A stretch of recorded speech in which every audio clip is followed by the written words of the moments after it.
Hi friends, welcome to MK cooking channel. இன்னைக்கு நம்ம ஒரு சூப்பரான ஈவினிங் ஸ்நாக்ஸ் எப்படி செய்யுதுன்னு பார்க்க போறோம். அதுக்கு பார்த்தீங்கன்னா நான் வாழைப்பூ வந்து க்ளீன் பண்ணி எடுத்து வச்சிருக்கேன். வாங்க எப்படி செய்யுதுன்னு பார்ப்போம். இப்போ பார்த்தீங்கன்னா பேனில் வந்து எண்ணெய் ஊற்றிருக்கேன். எண்ணெய் சூடானோடனே நம்ம எடுத்து வச்சிருக்க வாழைப்பூ வந்து லேசாக போட்டு ஃப்ரை பண்ணி எடுத்துக்கலாம். இது கூடவே லேசாக உப்பு போட்டுக்கலாம். இப்போ ஸ்டவ் ஆஃப் பண்ணிக்கலாம். இந்த அளவுக்கு வதங்கினா போதும்.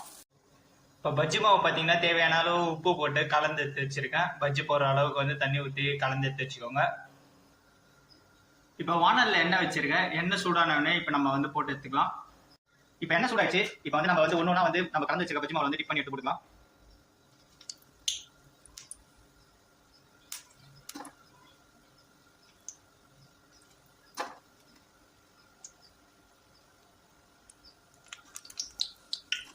இந்த மாதிரி போட்டுக்கோங்க. ஒரு சூப்பரான ஈவினிங் ஸ்நாக்ஸ் ரெடி ஆயிடுச்சு. நீங்களும் மறக்காம உங்க வீட்டில் ட்ரை பண்ணி பாருங்க. மறக்காம நம்ம சேனலை சப்ஸ்கிரைப் பண்ணிக்கோங்க. Bye bye friends.